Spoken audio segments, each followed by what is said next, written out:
Hello दोस्तों, स्वागत है आपका हमारे YouTube channel mission lecturer UK 2025 पर। तो दोस्तों, आज की क्लास में हम बात करेंगे उत्तराखंड से संबंधित सामान्य ज्ञान के बहुत महत्वपूर्ण क्वेश्चन पे, जिस पर हमें टोटल 100 क्वेश्चन यहाँ पर रहेंगे दोस्तों। और आगामी किसी भी प्रकार के एग्जाम, चाहे प्रवक्ता स्क्रीनिंग हो, पीसीएस प्री हो, वैयक्तिक सहायक, कनिष्ठ सहायक, आरओ, एआरओ, इसके अलावा आपका उत्तराखंड पुलिस से संबंधित किसी भी प्रकार के समूह गौ के जो भी एग्जाम्स उत्तराखंड के अंतर्गत हो रहे हैं दोस्तों, उसमें इसी प्रकार के क्वेश्चंस बार बार पूछे जा रहे हैं। तो बिना देरी किए, बिना स्किप किए पूरी क्लास को जरूर वॉच कीजिएगा। और अगर चैनल पर नए हैं तो प्लीज़ चैनल को सब्सक्राइब कर लीजिएगा दोस्तों, और साथ ही बेल आइकन दबाकर ऑल नोटिफिकेशन ऑन कर लीजिएगा, क्योंकि ये क्लास हमारी टॉप 100 क्वेश्चंस की है। तो बहुत महत्वपूर्ण ये क्लास होने वाली है दोस्तों। मिलते हैं, बढ़ते हैं आगे क्वेश्चन में। तो पहला क्वेश्चन है दोस्तों हमारा, निम्नलिखित में से कौन सी नदी सरयू नदी की सहायक नदी नहीं है। तो दोस्तों यहाँ पर पूछा गया है कि सरयू नदी की सहायक नदी कौन सी नहीं है, पूछा गया है। तो दोस्तों अगर हम बात करें गोमती नदी, तो गोमती नदी भी सरयू नदी में मिलती है, इसकी सहायक नदी है। इसके अलावा पनार नदी भी सरयू नदी की सहायक नदी है। उसके अलावा पूर्वी रामगंगा नदी भी जो है सरयू नदी की सहायक नदी है। लेकिन जो लधिया नदी है दोस्तों, ये सरयू नदी की सहायक नदी नहीं है। तो इस बात को अपने ध्यान रखना है कि गोमती, पनार और पूर्वी रामगंगा, ये तीनों के तीनों दोस्तों सरयू नदी की सहायक नदियों में जाने जाते हैं। लेकिन लधिया दोस्तों यहाँ पर सरयू नदी की सहायक नदी नहीं है। ठीक है, बढ़ते हैं अगले प्रश्न। अगला प्रश्न है दोस्तों, कालू सिंह मेहरा किससे संबंधित हैं।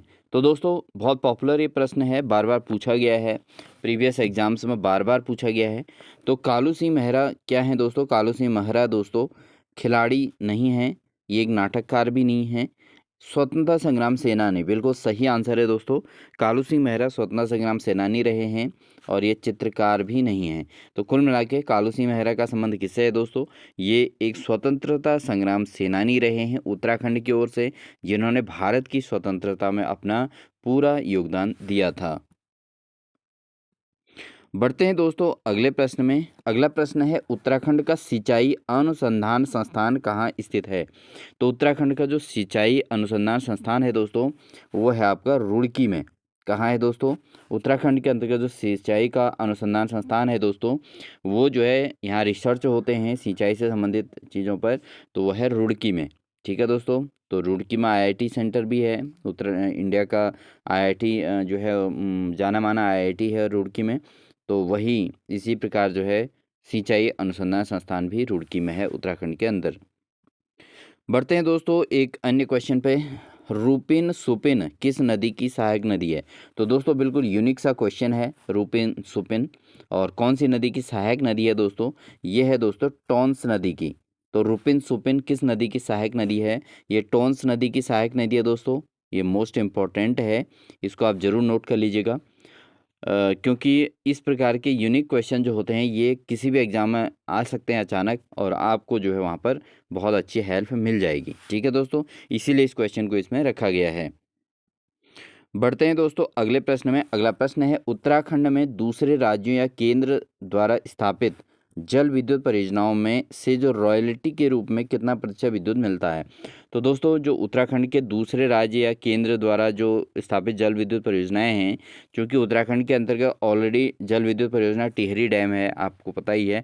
लेकिन अन्य जो है राज्यों या केंद्र द्वारा स्थापित जो जल विद्युत परियोजनाएं हैं, उससे रॉयल्टी के रूप में कितना परसेंट विद्युत मिलता है? ये मिलता है दोस्तों 12%। कितना परसेंट? 12% हमें मिलता है। तो इस चीज़ को नोट कर लें कि उत्तराखंड के अंतर्गत जो रॉयल्टी के रूप में कितना परसेंट विद्युत मिलता है, वो मिलता है 12%। अगला क्वेश्चन है दोस्तों, राठ विकास अभिकरण उत्तराखंड के किस शहर में स्थित है। तो जो राठ विकास अभिकरण है दोस्तों, ये उत्तराखंड के किस शहर में दोस्तों? यह है पौड़ी में। तो उत्तराखंड में पौड़ी जो जिला है, पौड़ी जिले के अंतर्गत दोस्तों ये जो है राठ विकास अभिकरण जो है पौड़ी शहर में स्थित है। अगला क्वेश्चन है दोस्तों, बद्रीदत्त पांडे का संबंध निम्न में से किस समाचार पत्र से है। तो बद्रीदत्त पांडे ने जो समाचार पत्र प्रकाशित किया था, वो कौन सा था दोस्तों? वो था अल्मोड़ा अखबार। ठीक है, तो अल्मोड़ा अखबार के प्रकाशन में जो है बद्रीदत्त पांडे का विशेष रोल था, इसलिए जो है ये इन्हीं के नाम पे इसको इनका संबंध इससे अल्मोड़ा अखबार से संबंधित है, क्योंकि उन्हीं के द्वारा जो है अल्मोड़ा अखबार नामक पत्रिका का संपादन किया गया था। ठीक है दोस्तों, बढ़ते हैं दोस्तों अगले प्रश्न में। अगला प्रश्न हमारा है, उत्तरकाशी में कौन सी नदी गंगोरी के संगम पर भागीरथी से में मिल जाती है? तो उत्तरकाशी में जो नदी है जो गंगोरी के संगम पर भागीरथी नदी से मिलती है, तो वो नदी कौन सी है दोस्तों? वह है असी गंगा। असी गंगा नामक जो नदी है, ये दोस्तों गंगोरी के संगम पर भागीरथी नदी से मिलती है। और कौन सी जगह में मिलती है दोस्तों? ये मिलती है उत्तरकाशी में। ठीक है ना, तो असी गंगा कहाँ मिलती है? उत्तरकाशी में मिलती है। और गंगोरी के संगम पर जो भागीरथी से मिलती है वो नदी कौन सी है? वो असी गंगा है। ठीक है, इसको जरूर नोट कर लीजिएगा। बढ़ते हैं दोस्तों एक अन्य महत्वपूर्ण क्वेश्चन पे। निम्न में से किस महिला को नेशनल एडवेंचर अवार्ड से सम्मानित किया गया है? तो कौन सी महिला जिन्हें नेशनल एडवेंचर अवार्ड से सम्मानित किया गया था? तो ये किया गया था दोस्तों सुमन कुटियाल। सुमन कुटियाल को दोस्तों नेशनल एडवेंचर अवार्ड से सम्मानित किया गया था, क्योंकि इन्होंने साहसी कार्य किए थे, जिसके लिए इन्हें फिर नेशनल लेवल पर अवार्डेड किया गया था, यानी कि सम्मानित किया गया था दोस्तों। ठीक है, बहुत इंपॉर्टेंट क्वेश्चन है। बढ़ते हैं दोस्तों अगले प्रश्न में। अगला प्रश्न हमारा है, टिहरी परियोजना में सहयोग हेतु रूस से समझौता किस वर्ष हुआ था? तो दोस्तों जो टिहरी परियोजना थी, इसमें रूस से सहयोग लिया गया था। तो सहयोग हेतु समझौता किस वर्ष हुआ था दोस्तों? ये हुआ था 1986 में। 1986 में दोस्तों टिहरी परियोजना को लेकर सहयोग के हेतु रूस से समझौता हुआ था, और तब टिहरी परियोजना जो है विकसित की गई थी। बढ़ते हैं दोस्तों अगले प्रश्न में। हिमालयन इंस्टीट्यूट हॉस्पिटल ट्रस्ट की स्थापना निम्न में से किसने की थी? तो जो हिमालयन इंस्टीट्यूट हॉस्पिटल ट्रस्ट है, इसकी स्थापना किसके द्वारा की गई थी दोस्तों? ये की गई थी स्वामी राम के द्वारा। किसके द्वारा की गई थी? स्वामी राम के द्वारा की गई थी दोस्तों। हिमालयन इंस्टीट्यूट हॉस्पिटल ट्रस्ट की स्थापना की गई थी। और बहुत इंपॉर्टेंट ये क्वेश्चन है। तो क्वेश्चन आ सकता है कि स्वामी राम के द्वारा जो है किस ट्रस्ट की स्थापना की गई थी? तो वो की गई थी हिमालयन इंस्टीट्यूट हॉस्पिटल ट्रस्ट की स्थापना की गई थी। अगला क्वेश्चन है दोस्तों, उस पास का क्या नाम है जिसका उपयोग उत्तराखंड में तीर्थ यात्रियों द्वारा कैलाश मानसरोवर यात्रा के लिए किया जाता है? तो कौन सा पास है जिसका उपयोग जो है तीर्थयात्रियों द्वारा कैलाश मानसरोवर में किया जाता है? तो वो किया जाता है यूज़ दोस्तों लिपुलेख पास। ठीक है, लिपुलेख पास का उपयोग जो है इसके उपयोग करके उत्तराखंड के तीर्थयात्री जो है कैलाश मानसरोवर यात्रा के लिए जाते हैं। ठीक है, इसी पास से होकर गुजरते हैं। बढ़ते हैं दोस्तों अगले प्रश्न में। अगला प्रश्न है, वन अनुसंधान संस्थान कहाँ पर स्थित है? तो फॉरेस्ट रिसर्च इंस्टीट्यूट इसको बोलते हैं दोस्तों। वन अनुसंधान संस्थान कहाँ स्थित है? तो दोस्तों ये है FRI, ये है देहरादून में। ठीक है, FRI कहने पे सभी को ध्यान आ जाता रहता है, बट वन अनुसंधान संस्थान इनके फॉरेस्ट रिसर्च इंस्टीट्यूट इसको बोलते हैं दोस्तों। तो ये जो है कहाँ स्थित है? देहरादून में स्थित है। अगला क्वेश्चन है दोस्तों, देवप्रयाग में कौन सी नदी भागीरथी से मिलकर गंगा नदी बन जाती है? तो दोस्तों देवप्रयाग में कौन सी नदी भागीरथी से मिलती है? तो मिलती है दोस्तों अलकनंदा नदी। और ये देवप्रयाग में मिलती है, किससे मिलती है? भागीरथी नदी से। ठीक है, भागीरथी से मिल जाती है देवप्रयाग में। और कहाँ पर गंगा नदी बन जाती है? ये अलकनंदा में। ठीक है, तो देवप्रयाग में ही जो है भागीरथी और अलकनंदा मिल जाती हैं, और उसके बाद गंगा नदी के रूप में ये देवप्रयाग से आगे को बहती हैं। ठीक है दोस्तों, तो इसके आप नदी तंत्र उत्तराखंड की अगर पढ़ लेंगे तो पांचों प्रकार के जो प्रयाग बनते हैं, पंचप्रयाग, तो उनको आप जरूर नोट कर लीजिएगा, क्योंकि एग्जाम में बार बार उन्हीं को पूछा जाता है। ठीक है दोस्तों, बढ़ते हैं अगला क्वेश्चन है, मसूरी कांड कब हुआ था? तो दोस्तों मसूरी कांड कब हुआ था? मसूरी कांड हुआ था दोस्तों 2 सितंबर 1994 में। 2 सितंबर 1994 में दोस्तों मसूरी कांड हुआ था। ठीक है, बार बार पूछा जाने वाला क्वेश्चन है। सभी अभ्यर्थियों को, मैक्सिमम अभ्यर्थियों को याद भी हो गया होगा। मसूरी कांड कब हुआ था? 2 सितंबर को हुआ था दोस्तों। ठीक है, और कब? 1994 में।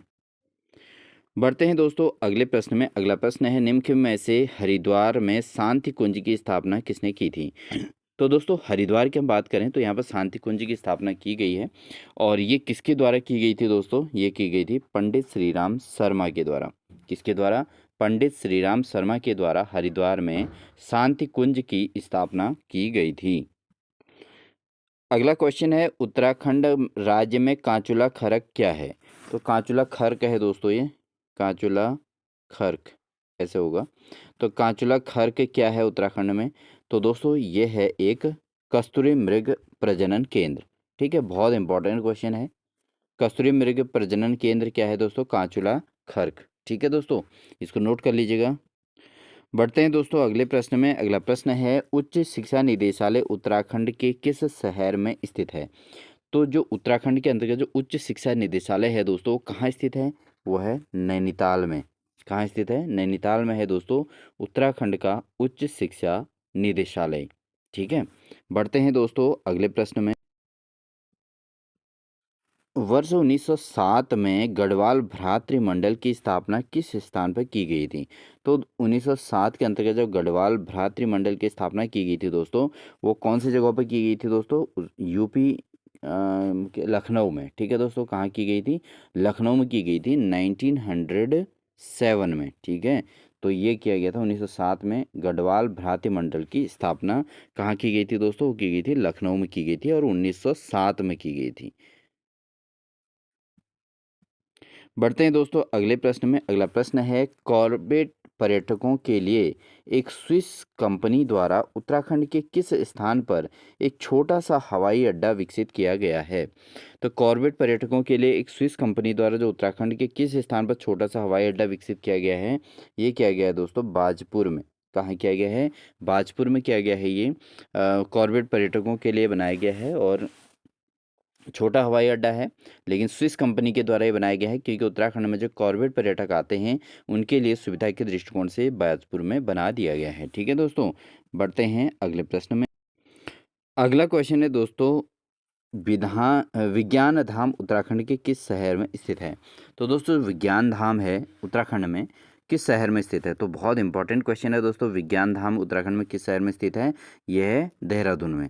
तो दोस्तों इसी प्रकार के यूनिक क्वेश्चन आपको हमारे चैनल के माध्यम से देखने को मिलेंगे जो आपके आगामी एग्जाम्स, क्योंकि बार बार जो क्वेश्चन पूछे जा रहे हैं कुछ न कुछ नए टाइप के पूछे जा रहे हैं, क्योंकि एग्जाम्स में हर क्वेश्चन एक नया रूप ले लेता है। अगर कुछ क्वेश्चन रिपीटेड होते हैं, बट कुछ क्वेश्चन ऐसे भी होते हैं जो 15-20 क्वेश्चन ऐसे होते हैं जो आपको बिल्कुल यूनिक लगेंगे, जो आपने कभी पढ़े ही नहीं होंगे।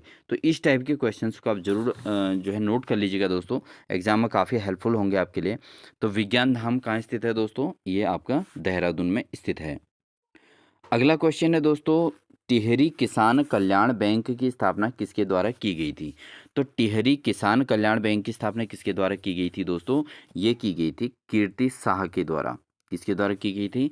कीर्ति शाह के द्वारा दोस्तों किसान टिहरी में किसान कल्याण बैंक की स्थापना की गई थी। ठीक है, अगला क्वेश्चन है दोस्तों कुमाऊं मोटर्स ऑनर्स यूनियन की स्थापना कब की गई थी? तो कुमाऊं मोटर ऑनर्स यूनियन की जो स्थापना की गई थी वो की गई थी 1939 में, यानी कि 1939 में की गई थी दोस्तों। और जो कुमाऊं मोटर्स ऑनर्स यूनियन है दोस्तों ये है KMOU। जो बसें चलती हैं दोस्तों जिसको केमू बसें कहते हैं, तो वो यही है KMOU, केमू की बसें। तो कुमाऊं के अंतर्गत जो केमू की बसें स्टार्ट हुई थी दोस्तों, वो हुई थी आपकी 1939 में। इसी प्रकार GMOU की बसें चलती हैं दोस्तों, आपने देखा होगा जिनको जीमू बसें कहा जाता है, GMOU बसें कहा जाता है। तो इनकी स्थापना ये यूनियन की स्थापना गढ़वाल मोटर्स ऑनर्स यूनियन की स्थापना कब हुई थी? इसको भी आप कमेंट सेक्शन में ज़रूर बताएंगे दोस्तों। ठीक है, बढ़ते हैं अगले प्रश्न में। अगला क्वेश्चन है खांडव वन उत्तराखंड के किस शहर में स्थित है? तो दोस्तों जो खांडव वन है उत्तराखंड के अंतर्गत, इसीलिए उत्तराखंड को देवों की भूमि कहा गया है क्योंकि उत्तराखंड में इसी प्रकार की बहुत सारी चीज़ें हैं। ठीक है, तो खांडव वन कहाँ है दोस्तों?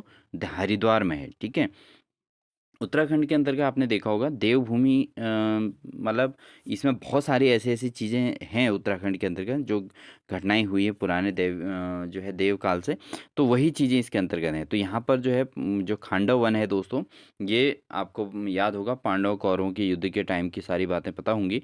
ये स्टोरी आपने सुनी है, सभी देखते हैं सभी को। तो ये खांडव वन जो है उत्तराखंड में कहाँ स्थित है दोस्तों? हरिद्वार में। बढ़ते हैं अगले प्रश्न।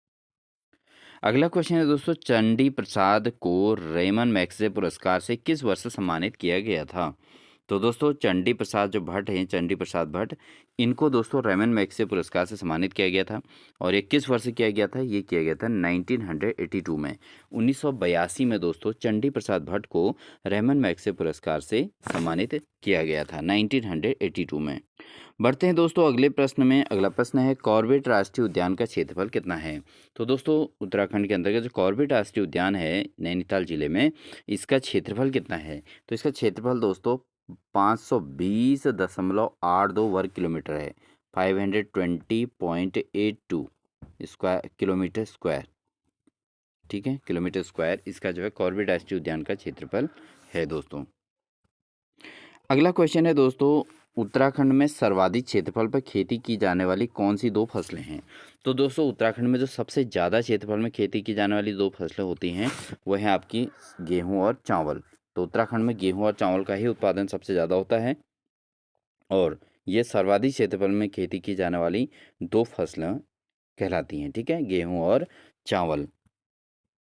बढ़ते हैं दोस्तों अगले प्रश्न में। अगला प्रश्न है, निम्न में से किस खिलाड़ी को आयरन वॉल ऑफ इंडिया के नाम से जाना जाता है?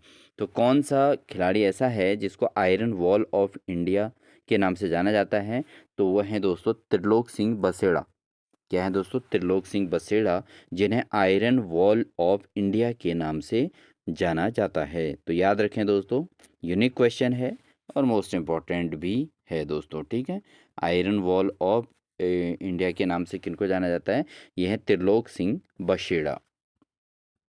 बढ़ते हैं दोस्तों अगले प्रश्न में। निम्नलिखित में से उत्तराखंड के किन जिलों में चाय की खेती नहीं की जाती है? तो दोस्तों यहाँ पर जो जिले दिए गए हैं उनमें कौन से जगहों पर चाय की खेती नहीं की जाती है? तो आपको पता होना चाहिए दोस्तों, उत्तराखंड के अंतर्गत जो भी पर्वतीय क्षेत्र हैं, ठीक है, पहाड़ी भाग जितना है, उन भागों में सब जगह चाय की खेती की जा रही है। ठीक है, तो इसमें कौन सा ऐसा है? वह है हरिद्वार। कॉमन सेंस की बात हो गई दोस्तों यहाँ पे।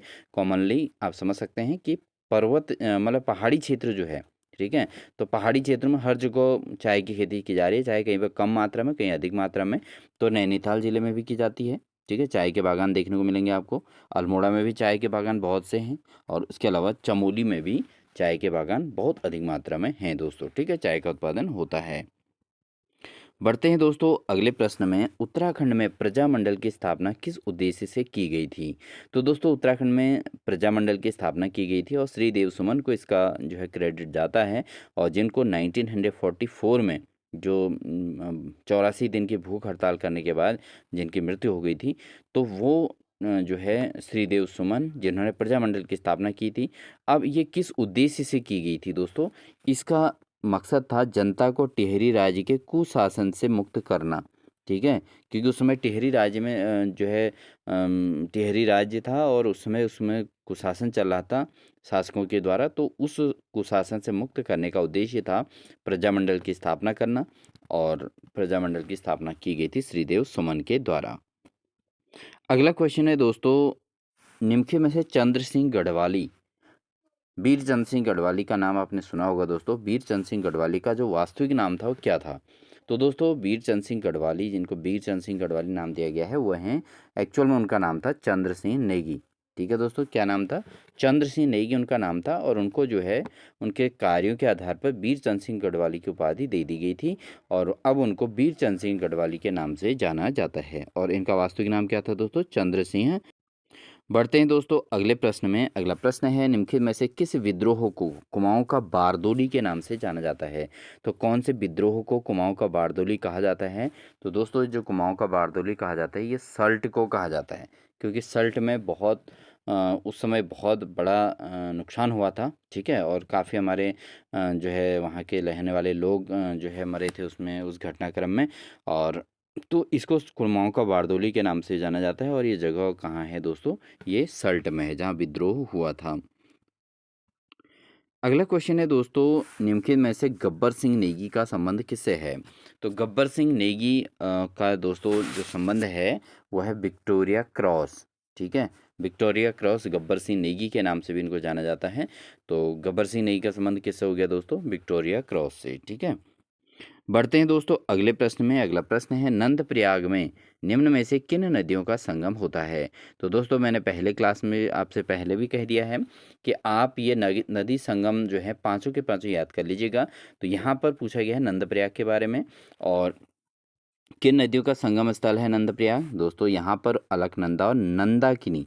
ठीक है, तो नंद प्रयाग को याद करना बहुत आसान है दोस्तों, क्योंकि अलकनंदा में अगर नंदाकिनी मिल रही है तो नंद प्रयाग बन रहा है। ठीक है, तो नंद प्रयाग किन दो नदियों का संगम है? क्योंकि अलकनंदा नदी में ही पांचों नदियां मिलती हैं। ठीक है, पांचों प्रयाग जो है अलकनंदा नदी के साथ ही बने हैं, लेकिन उनमें मिलने वाली अलग अलग नदियां हैं। तो यहाँ पर नंद प्रयाग जो बनता है तो नंदाकिनी ही अलकनंदा में मिलती है। बढ़ते हैं दोस्तों अगले प्रश्न में। अगला प्रश्न है, गंगोत्री नेशनल पार्क कहाँ स्थित है? तो गंगोत्री नेशनल पार्क दोस्तों यह है उत्तरकाशी में। उत्तरकाशी में दोस्तों गंगोत्री नेशनल पार्क स्थित है। ठीक है दोस्तों, क्लास अच्छी लग रही हो तो प्लीज़ लाइक ज़रूर कर दीजिएगा। अगर आप चैनल पर नए हैं तो प्लीज़ सब्सक्राइब ज़रूर कर लीजिएगा। ठीक है दोस्तों, इससे हमें मोटिवेट। बढ़ते हैं दोस्तों अगले प्रश्न में। अगला प्रश्न है, अमोघ भूति की मृत्यु के बाद कुनिंद से मैदानी क्षेत्र में कितने अधिकार किया? तो दोस्तों जो अमोघ भूति की मृत्यु हो गई थी तो कुनिंद ने मैदानी क्षेत्र पर उसमें मैदानी क्षेत्र पर किसने अधिकार किया था?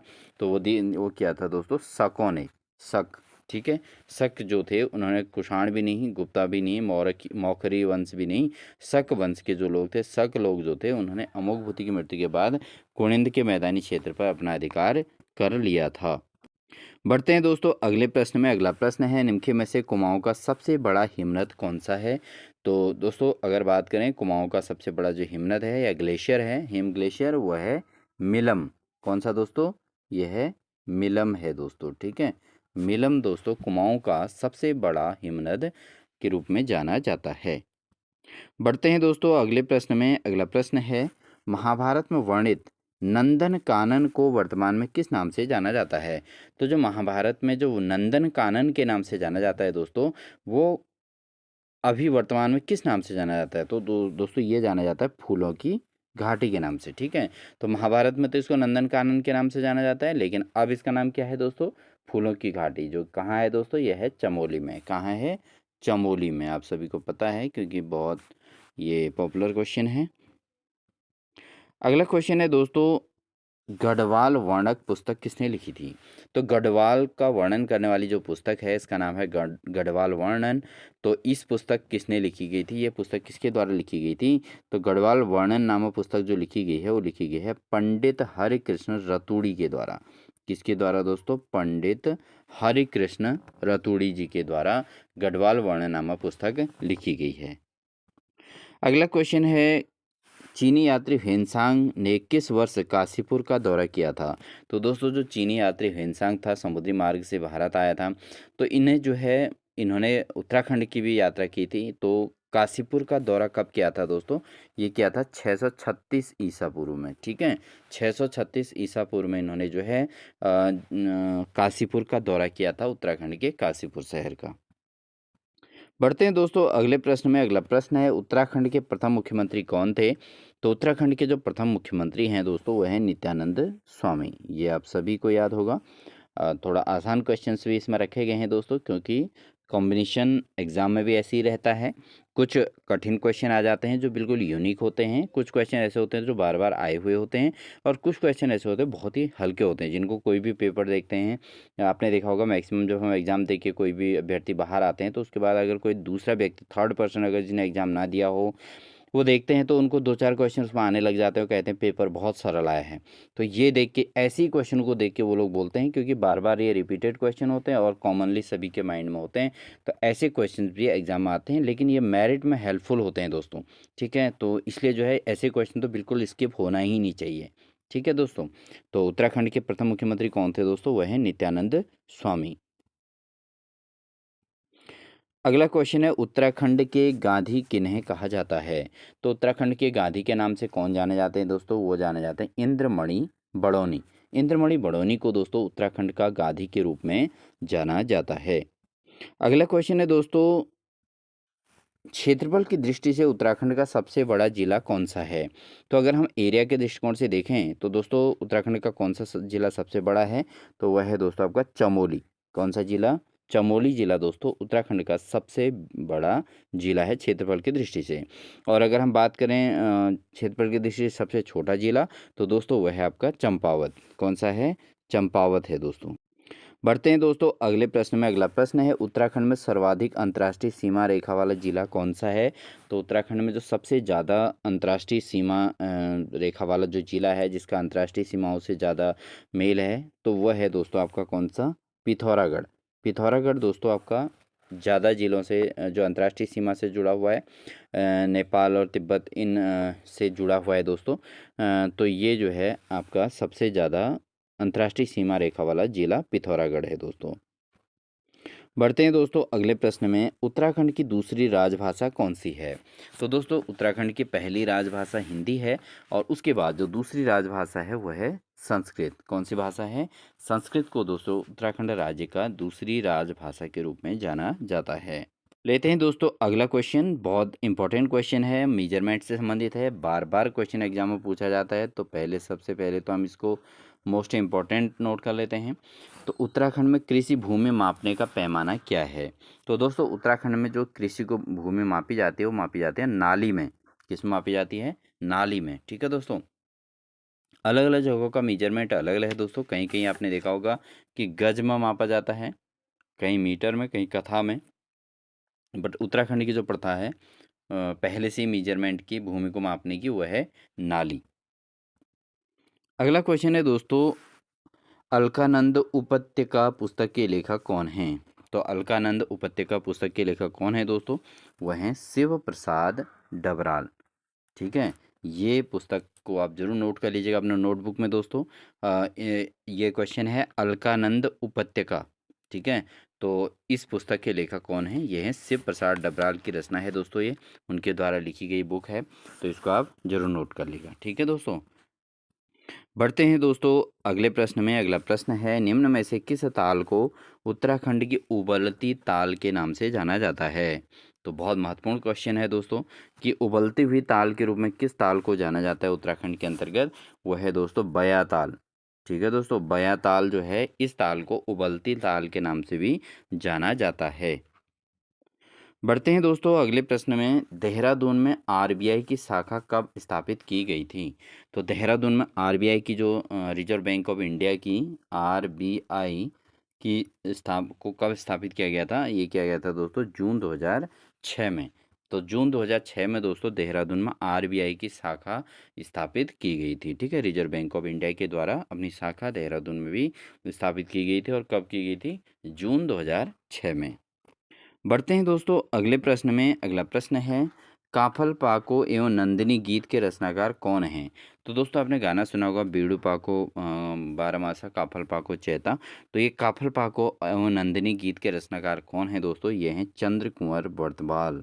कौन है दोस्तों, चंद्र कुंवर वर्तवाल हैं इसके लेखक हैं।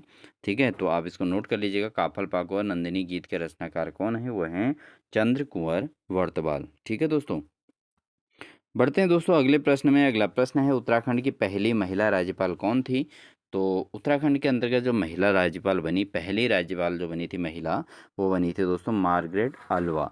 तो इनका नाम बार बार पूछा जाता है कि मार्गरेट अल्वा कौन है, उत्तराखंड के लिए क्यों प्रसिद्ध हैं, क्योंकि ये उत्तराखंड की पहली महिला राज्यपाल के रूप में काबिज हुई थी। बढ़ते हैं दोस्तों अगले प्रश्न में। अगला प्रश्न है हमारा, काली और गोरी नदियों का संगम कहाँ होता है। तो उत्तराखंड के अंदर काली और गोरी नदियों का जो संगम होता है दोस्तों, वो होता है जौलजीबी में। कहाँ होता है, जौलजीबी में दोस्तों काली और गोरी नदियों का संगम स्थल है। तो बहुत महत्वपूर्ण ये क्वेश्चन है, इसको आप ज़रूर नोट कर लीजिएगा, क्योंकि ऐसे ही क्वेश्चन दोस्तों एग्जाम में पूछे जाते हैं। कुछ नए ऐसा नहीं है कि कुछ विशेष रहता हो, लेकिन जो चीज़ें कम पढ़ी होती हैं वो अभ्यर्थी के लिए विशेष बन जाती हैं और जो अभ्यर्थी पूरी डीप स्टडी करके जाते हैं, जिनका पूरा कॉन्सेप्ट क्लियर होता है, उनके लिए कोई भी क्वेश्चन पेपर में कोई भी क्वेश्चन क्रिटिकल नहीं होता है, यूनिक नहीं होता है। ठीक है, इसलिए आप अपनी तैयारी को मजबूत करें, धीरे धीरे अपनी तैयारी को स्ट्रॉन्ग कीजिए और साथ ही साथ हमारे प्रैक्टिस टेस्ट स्टडी करते रहिए दोस्तों, जिससे आपको क्या होगा कि आपको कॉन्फिडेंस बढ़ेगा, एग्ज़ाम में जाने से पूर्व आपका कॉन्फिडेंस बढ़ेगा। आपको लगेगा कि हाँ, मैं अच्छा पढ़ के आया हूँ, ठीक है?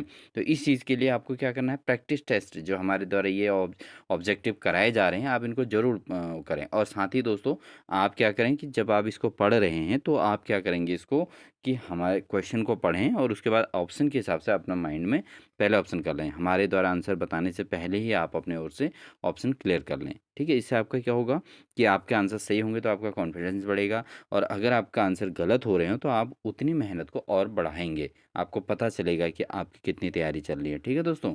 बढ़ते हैं अगले प्रश्न में। अगला प्रश्न है दोस्तों लाखों उडियार, इसको लखू उडियार भी कहा जाता है दोस्तों, लाखों उडियार भी लिखा रहता है कहीं पे।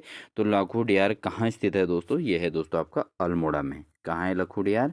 लखू उडियार है दोस्तों अल्मोड़ा में, ठीक है? तो अल्मोड़ा में कौन सा उडियार है दोस्तों? ये लखू उडियार के नाम से जाना जाता है अल्मोड़ा में। बढ़ते हैं दोस्तों अगले प्रश्न में। अगला प्रश्न हमने लिया है चीनी यात्री हुइनसांग ने हरिद्वार को क्या कहा था?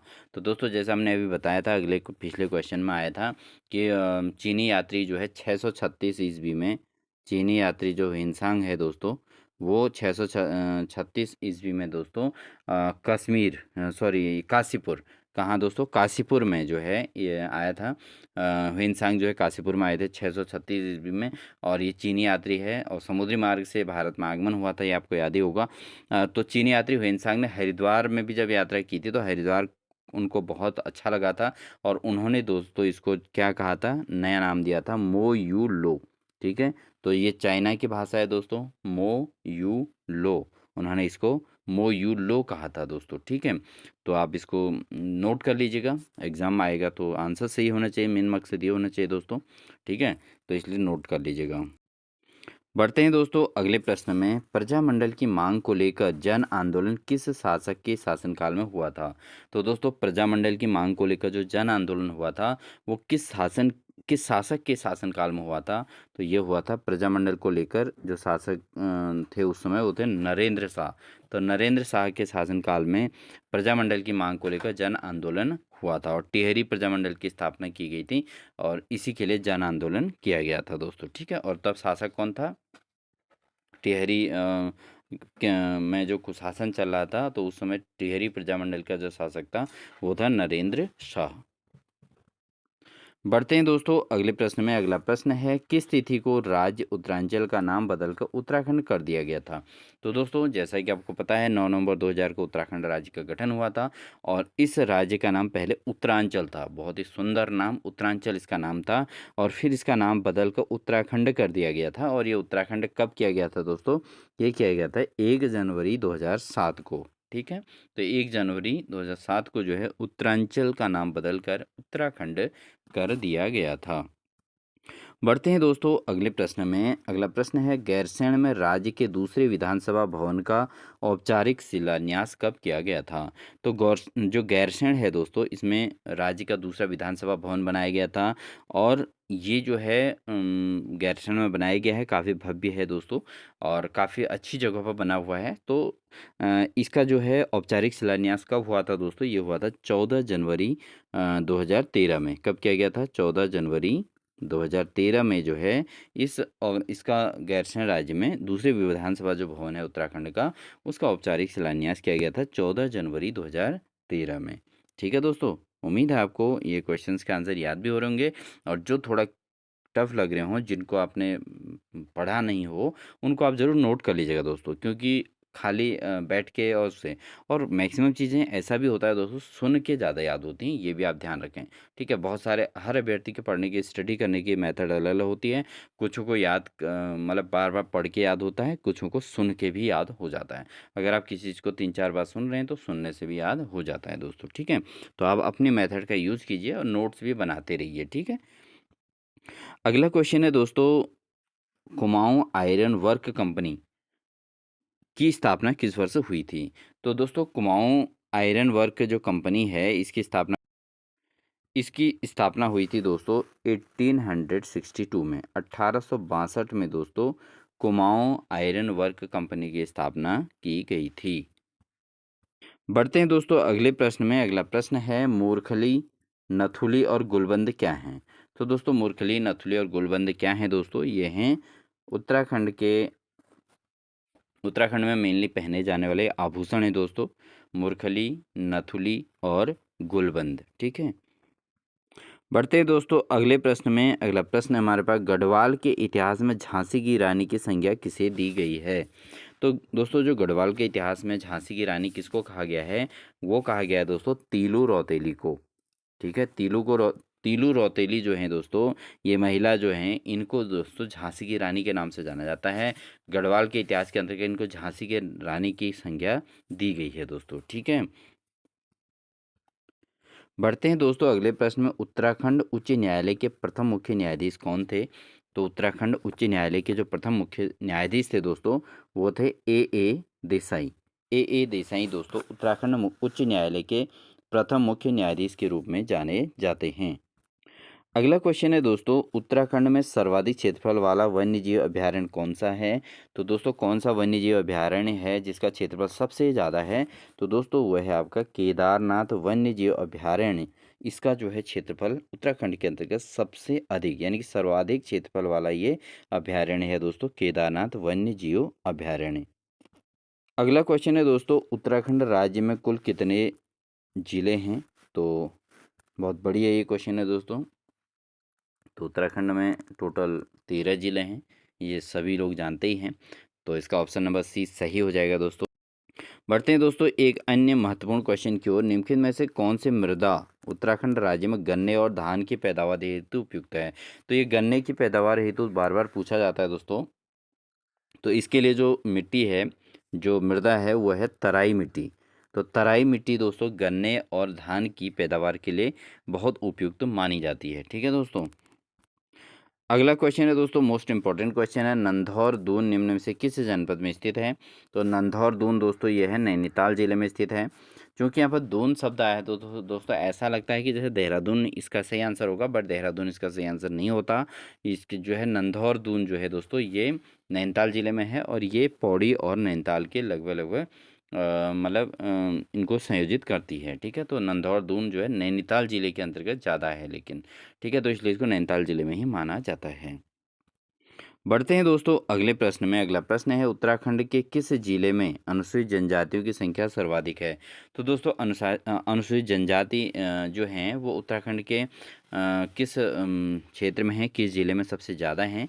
वो हैं दोस्तों यूएस नगर में। उत्तराखंड के उधमसिंह नगर में सबसे ज़्यादा अनुसूचित जनजाति की जनसंख्या निवास करती है दोस्तों, ठीक है।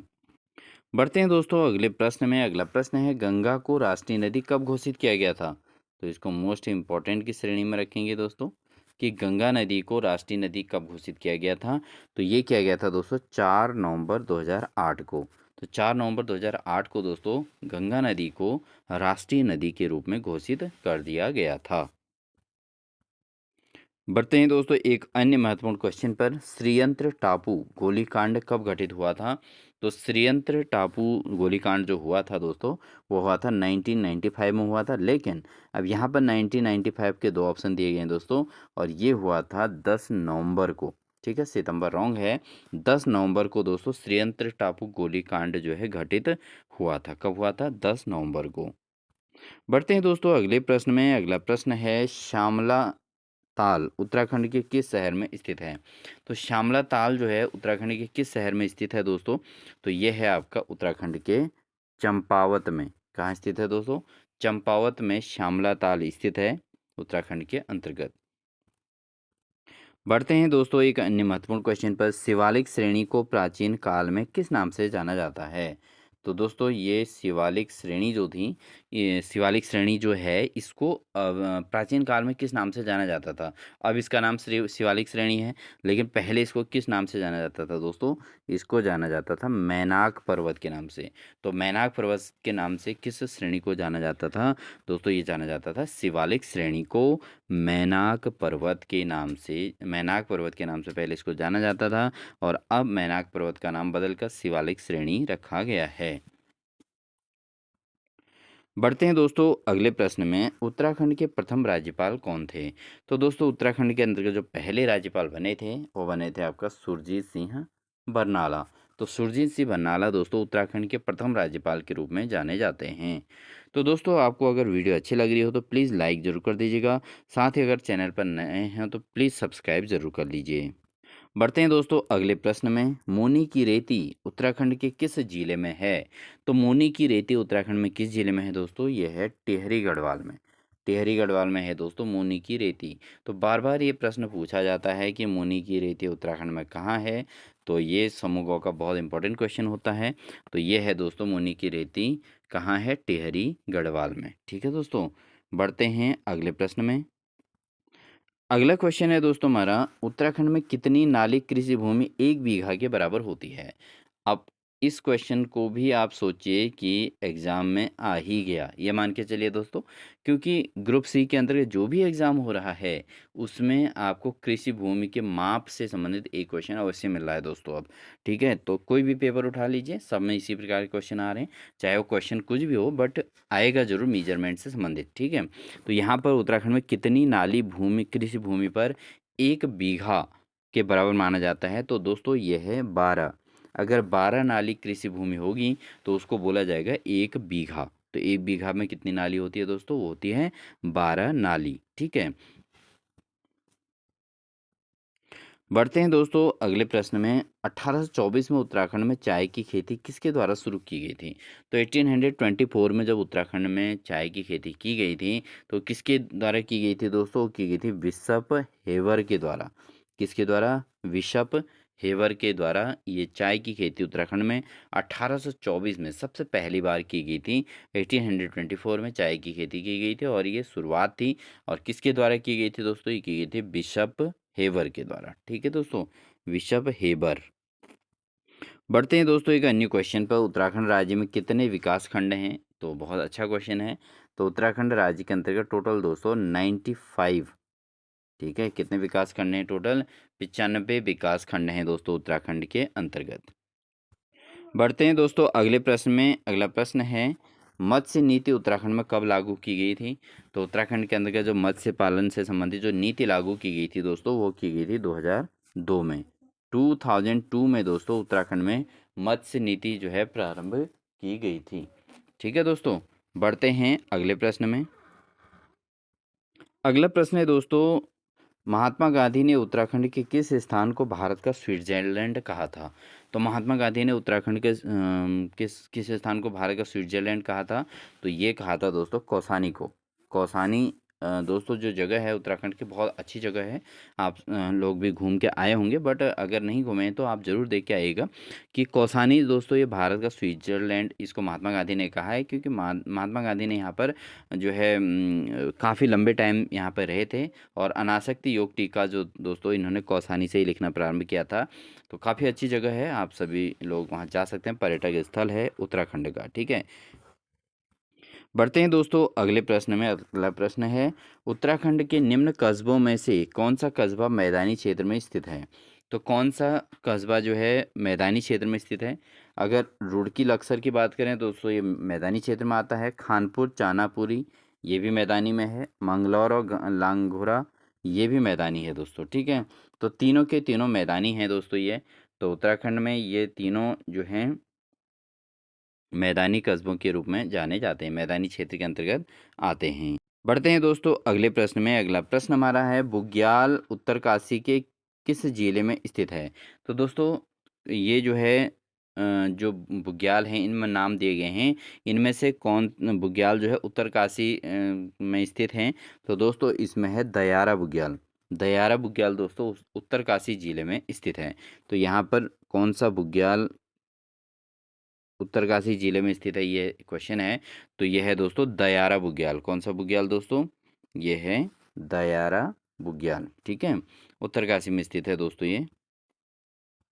बढ़ते हैं दोस्तों आज की क्लास के अंतिम क्वेश्चन में।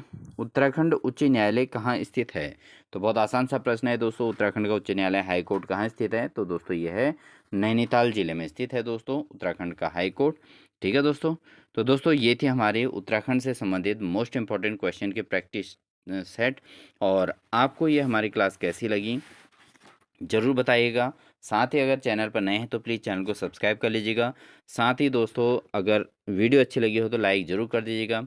और आपको इसी प्रकार की बेहतरीन क्लास के लिए हमारे चैनल की प्लेलिस्ट में जाके आप प्रीवियस ईयर क्वेश्चन पेपर्स को रिवाइज कर सकते हैं, क्योंकि सारे पेपर्स कराए गए हैं जो आपके लिए प्रैक्टिस सेट के तौर पर काम करेंगे। तो इसी प्रकार की लगातार क्लासेस के लिए चैनल पर बने रहें। मिलते हैं आपको एक नेक्स्ट बेहतरीन क्लास के साथ। तब तक के लिए अपना ध्यान रखें। Wish you all the best.